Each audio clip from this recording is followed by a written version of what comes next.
Ramoriantaram, Ramo Siddharam, Ramo Ayiriyanam, Ramo Vasayaram, Ramo Dori Sahuram.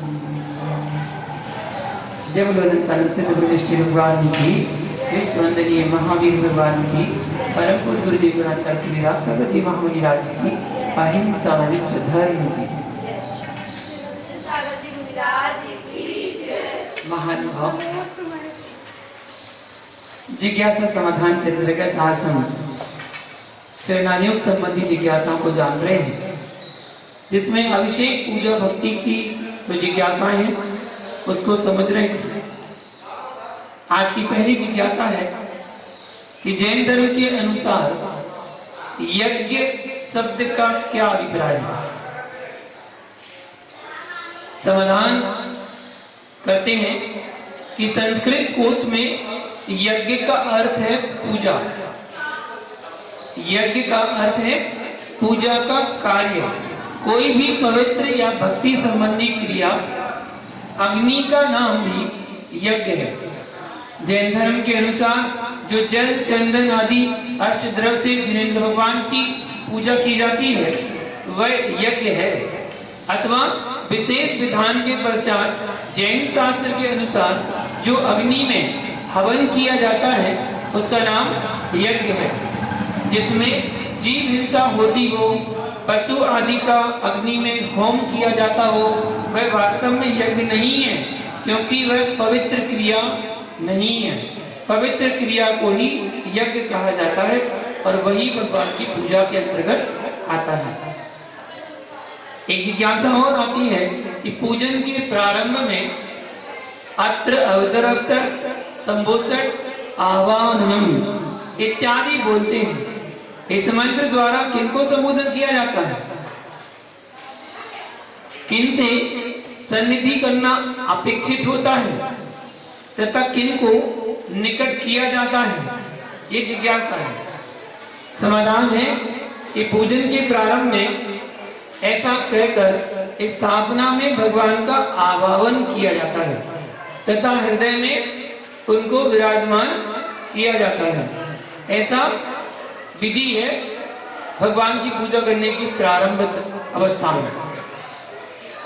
यहाँ जिज्ञासा की गई कि वेदी में भगवान की प्रतिमा स्थापित है, तो ठोने में स्थापना करनी चाहिए या नहीं।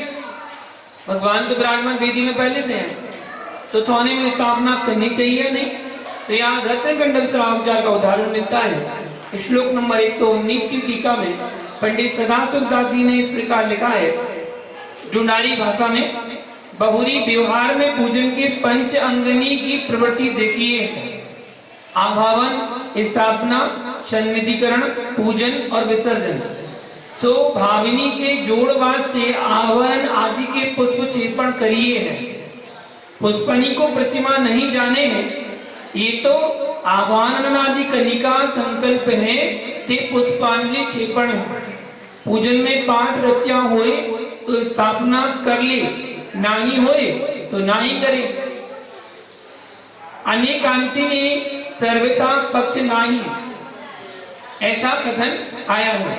इससे स्पष्ट है कि यदि पूजन में आवाहन आदि का पाठ हो तो ठोने में स्थापना कर ले, अन्यथा नहीं। किंतु ठोने की स्थापना को प्रतिमा नहीं जानना। प्रतिमा में अरिहंत सिद्ध आचार्य उपाध्याय साधु के रूप का निश्चय कर प्रतिबिंब में ध्यान पूजन स्तवन करना चाहिए। विशेष के लिए टीका देखनी चाहिए, इसमें विस्तार से आपको वर्णन मिल जाएगा। मतलब उसमें करने में कोई बुराई नहीं है। यहाँ एक जिज्ञासा है कि जिन श्री जी की प्रतिमा वेदी में विराजमान हो, अगर उनका पूजन करना चाहे तो उनकी स्थापना करनी चाहिए या नहीं। वेदी में श्री महावीर स्वामी विराजमान नहीं है और मुझे उनकी पूजन करना है, सो स्थापना करनी चाहिए या नहीं। जैसे नंदीश्वर जी की पूजा करते हैं तो स्थापना करते हैं, कारण नंदीश्वर अपने यहाँ पर स्थापित नहीं है, इसलिए जिस प्रतिमा की पूजा करें वह श्री जी सम्मुख वेदी में विराजमान हैं, तो उनकी स्थापना करना उचित है या नहीं, इसका प्रमाण चाहिए, प्रमाण मांग रहे हैं। तो देखिए रत्न गंधर स्थापकाचार्य भाषा टीका के श्लोक नंबर 119 की टीका में पंडित सदाशिव दास जी ने इस प्रकार लिखा है, पक्षपाती कहे हैं जिस तीर्थंकर की प्रतिमा होए तिनकी आगे तिन्ही की पूजा स्तुति करनी, अन्य तीर्थंकर की स्तुति पूजा ना ही करनी। अरे अन्य तीर्थंकर की पूजा करनी होए तो स्थापना तंदुल आदि के करके अन्य का पूजन स्तवन करना, ऐसा पक्ष करे हैं।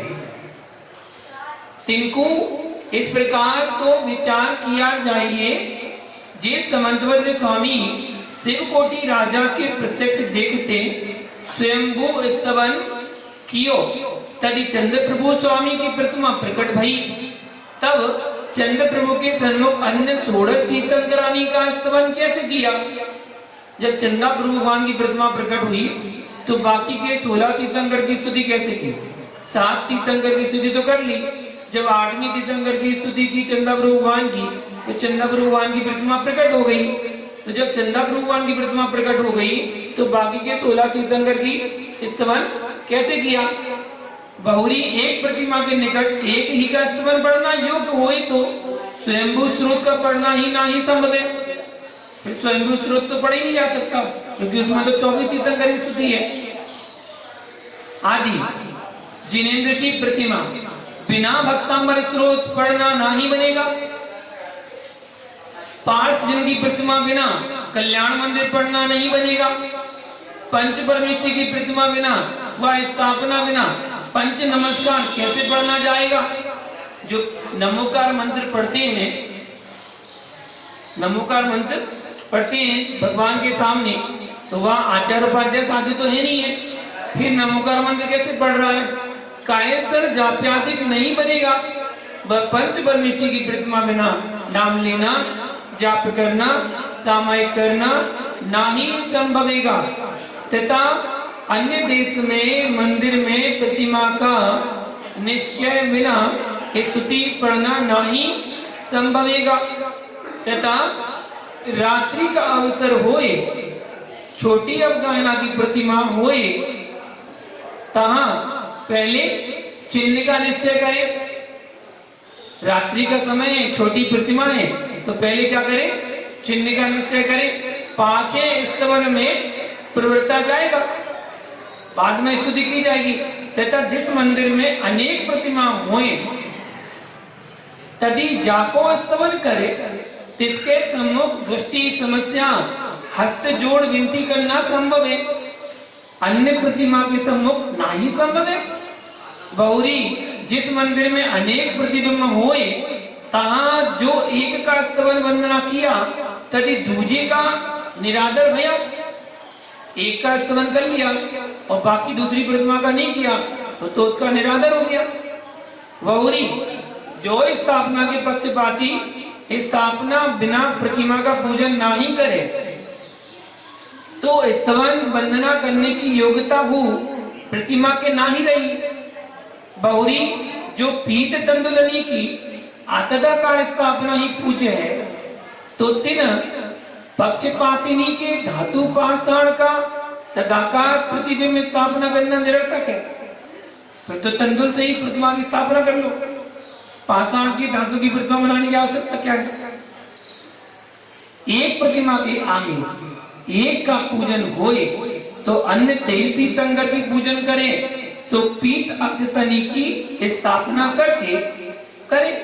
पीले चावल से स्थापना कर लो। तभी 23 प्रतिमा का संकल्प पीत अक्षतनी में भया, तभी जयमाल पूजन स्तवन में अपनी दृष्टि पीत अक्षतनी में ही रखनी। ऐसे एकांती आगम ज्ञान रहित स्थापना के पक्षपाती हैं, तिनके कहने का ठिकाना नहीं। किंतु ऐसा जानना कि एक तीर्थंकर के हु निरुक्ति द्वारे 24 नाम संभव हैं। इस काल में अन्य मतीन की अनेक स्थापना हो गई। ताते इस काल में तदाकार स्थापना की ही मुख्यता है। रत्नत्रय रूप करी, बीतराग भाव करी, पंच परमिष्टि रूप एक ही प्रतिमा जाननी। ताते परमागम की आज्ञा बिना वृथा विकल्प करना शंका उपजावनी ठीक नहीं। सो भावनी के जोड़ वास्ते आह्वानन आदि कनी में पुष्प क्षेपण करिए है। पुष्पनी को प्रतिमा नहीं जाने हूँ, ये तो आह्वानन आदि का संकल्प तय पुष्पांजलि क्षेपण है। पूजन में पाठ रचा होए तो स्थापना कर ले, नाही होए तो नहीं करे। अनेकांतनी के सर्वथा पक्ष पाही। तदाकार प्रतिबिंब में ध्यान जोड़ने के अर्थ साक्षात अरहंत सिद्ध आचार्य उपाध्याय साधु रूप का प्रतिमा में निश्चय करी। प्रतिबिंब में ध्यान पूजन स्तवन करना चाहिए, ऐसा बताया गया है। इसका मतलब सारांश आपको ये बताया कि जो एक प्रतिमा है उस एक प्रतिमा में ही 24 प्रतिमाएं समाहित कर दी गई हैं। क्योंकि हमारे यहाँ स्थापना निक्षेप बताया गया है, तो स्थापना निक्षेप की अपेक्षा हम यदि आदिनाथ भगवान की प्रतिमा विराजमान है तो उनके सामने चंदापुर पार्श्वनाथ महावीर कोई भी तीर्थंकर की पूजा कर सकते हैं। हम पूजा करने के लिए जो पीले तंदुल अर्थात पीले चावल या लवंग आदि से स्थापना करते हैं तो वो केवल संकल्प मात्र है, उनको हम भगवान नहीं मानते हैं। इस जिज्ञासा का समाधान इस प्रकार जानना चाहिए। आगे बताते हैं कि पूजन करने के लिए अथवा द्रव्य चढ़ाने के लिए चावल ही विशेष काम में क्यों लाए जाते हैं और कोई वस्तु काम में क्यों नहीं लाई जाती है। तो यहाँ समाधान करते हैं कि जीव का पूजन करते समय अथवा द्रव्य चढ़ाते समय यह ध्येय रहता है उनको अतीन्द्रिय अनंत सुख रूप अक्षय पद की प्राप्ति हो। इसलिए पूजक उस जीव के गुणों का स्तवन व चिंतन करता है जिसने अक्षय पद को प्राप्त कर लिया है। अक्षय पद को प्राप्त करने वाले जीव के गुणों का अर्थात शुद्ध आत्मा के गुणों का अपने निज स्वभाव का चिंतन करने से पूजक के कर्मों का संबर व निर्जरा होती है। जिस प्रकार किसान खेती द्वारा अन्न प्राप्त करना चाहता है, फिर भी उस अन्न के साथ भूसा उत्पन्न हो जाता है। लक्ष्य उसका, ध्येय उसका रहता है कि मुझे अन्न प्राप्त करना है, लेकिन भूसा उसके साथ उत्पन्न हो जाता है। उसी प्रकार पूजा के द्वारा पूजक का लक्ष्य अक्षय पद की प्राप्ति है, फिर भी पुण्य बंध हो जाता है जो भूसे के समान अक्षय पद रूपी अन्न को उत्पन्न करने में सहकारी कारण है। अक्षय पद को प्राप्त कर लेने पर जीव पुनः संसार रूपी पौधे को उत्पन्न नहीं कर सकता और ना कर्म रूपी रूप से लिप्त होता है। चावल रूपी अक्षत भी धान्य रूपी पौधे को उत्पन्न नहीं कर सकता और ना तुष से लिप्त होता है। अतः पूजक अक्षय पद की समानता रखने वाले चावलों को पूजा के समय उपयोग करता है अर्थात उन्हें काम में लाता है। इसलिए जैन धर्म में पूजा करते समय चावल को ही चढ़ाने का विधान है। चावल एक बार थान से निकल गया तो द्वारा उत्पन्न नहीं हो सकता है। उसी प्रकार हम वो चावल चढ़ाकर भावना भाते कि भगवत हमारा भी जन्म अंतिम जन्म हो और हम जन्म जरा मृत्यु रूपी रोगों को दूर करने के लिए आपके चरणों में यहाँ पर अक्षय पद प्राप्त करने के लिए चावल को समर्पित करते हैं। अगली जिज्ञासा बताते हैं निर्माल्य द्रव्य के संबंधित कि जो द्रव्य पूजा में चढ़ाया जाता है उसका सदुपयोग क्या होना चाहिए। समाधान करते हैं कि जिनेंद्र भगवान की पूजा करने में जो द्रव्य चढ़ा दिया गया है उस द्रव्य में किसी प्रकार से भी अपना स्वामित्व रखना या मानना उचित नहीं है। जब उस द्रव्य में स्वामित्व ही नहीं रहा तब उसके उपयोग का प्रश्न ही नहीं रहता। यदि स्वामित्व रहे तो सदुपयोग या असदुपयोग का प्रश्न हो सकता है, अर्थात ऐसा प्रश्न ही नहीं करना चाहिए कि हम उसका सदुपयोग कैसे करें, क्योंकि उससे हमने अपना स्वामित्व बना छोड़ दिया है।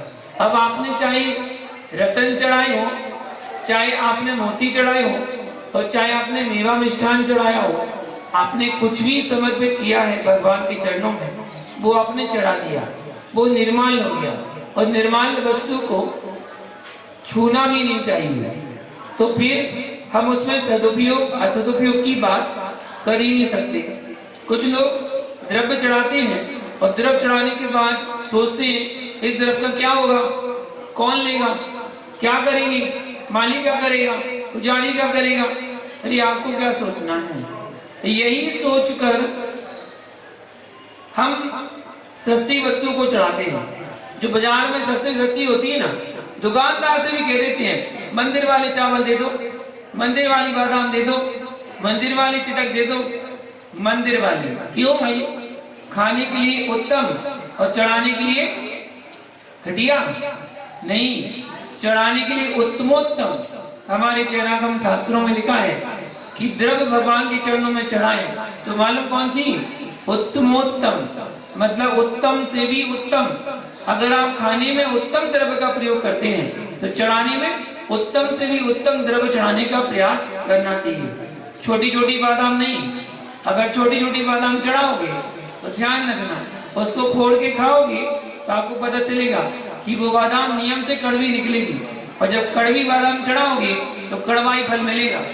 इसलिए अच्छी से अच्छी बादाम चढ़ाओ, बढ़िया से बढ़िया बादाम, खाने वाले चावल बढ़िया से बढ़िया चढ़ाना चाहिए।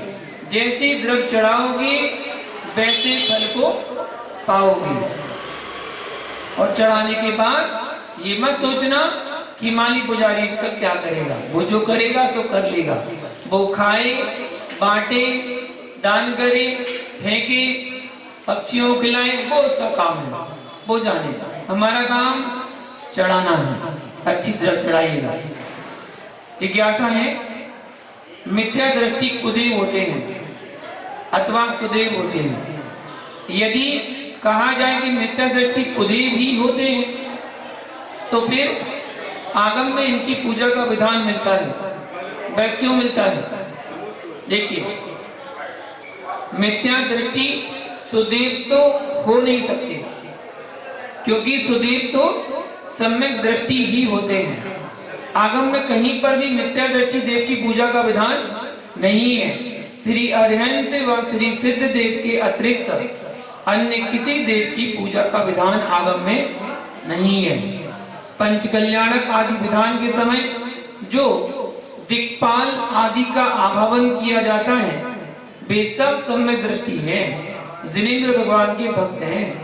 पंचकल्याणक आदि महायज्ञ में किसी प्रकार का विघ्न या बाधा ना आ जाए, इसलिए सहयोग के लिए उन सम्यक दृष्टि दिक्पाल आदि का आभावन किया जाता है। श्री अरहंत देव के समान उनको भी देव मानकर उनकी पूजा नहीं की जाती है।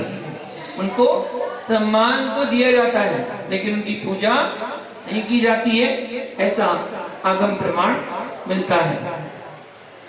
फिर इसी संबंधी जिज्ञासा आती है कि पद्मावती आदि देवियां पूजनीय हैं या नहीं।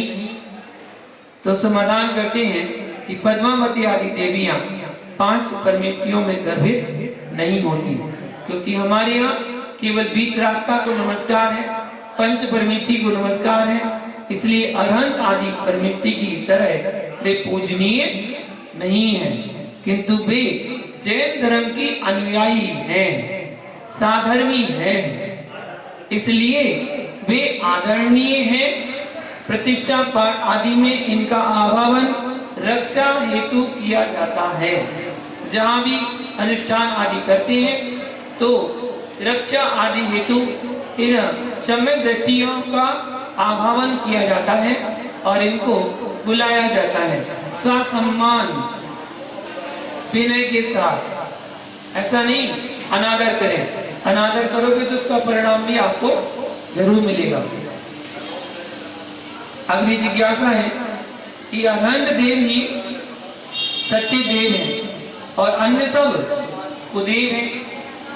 इससे चतुर्निकाय के देव भी कुदेव सिद्ध हो जाते हैं। अनुत्तर विमानों के देव जो नियम से समदृष्टि होते हैं कुदेव कैसे हो सकते हैं? तो समाधान करते हैं कि यहाँ पर पूजिता की अपेक्षा से श्री अरहंत भगवान को सुदेव और रागी दोषी को कुदेव कहा गया है।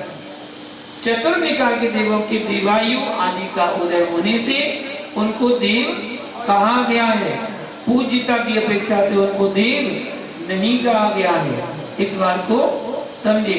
और सर्वार्थ सिद्धि में कहा गया है कि आभ्यंतर कारण देव गति नाम कर्म के उदय होने पर जो नाना प्रकार की बाह्य विभूति से द्वीप समुद्र आदि अनेक स्थानों में इच्छा अनुसार क्रीड़ा करते हैं वे देव कहलाते हैं, क्योंकि उन्होंने देव गति में जन्म लिया है, देवायु को प्राप्त किया है, इसलिए वो देव कहलाते हैं। ना कि हमारे अरहंत देव और सिद्ध देव के तुल्य उनकी पूजा होनी चाहिए, ऐसा विधान नहीं है। एक जिज्ञासा के साथ और जानते हैं कि सिद्ध भगवान अष्ट कर्म से रहित है और अरहंत भगवान ने 4 कर्मों का नाश किया है, किंतु 4 कर्मों से बंधे हुए हैं। फिर अरहंत भगवान को प्रथम नमस्कार क्यों किया जाता है? सिद्ध परमेष्ठी को प्रथम नमस्कार करना चाहिए था, क्योंकि सिद्ध परमेष्ठी बड़े हैं। तो समाधान करते हैं कि इसी प्रकार की शंका तबला पुस्तक 1 में भी उठाई गई है और श्री वीरसेन आचार्य ने इसका उत्तर इस प्रकार दिया है। उन्होंने बताया कि सर्व प्रकार के कर्म लेप से रहित सिद्ध परमेष्ठी के विद्यमान रहते हुए 4 आघातीय कर्मों के लेप से युक्त अरिहंत को आदि में नमस्कार क्यों किया जाता है?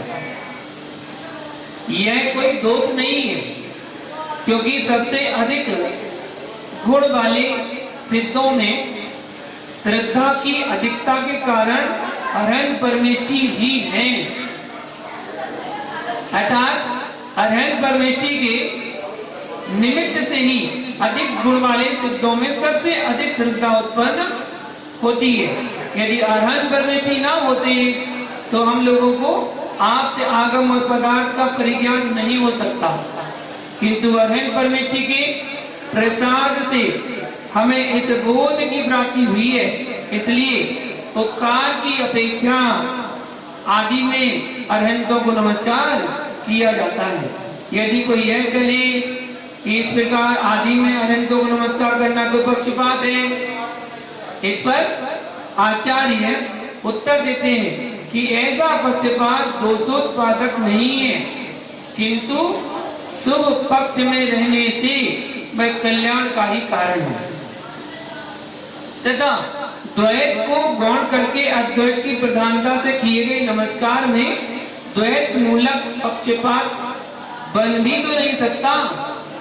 आप्त की श्रद्धा से ही आप्त आगम और पदार्थों के विषय में दृढ़ श्रद्धा उत्पन्न होती है।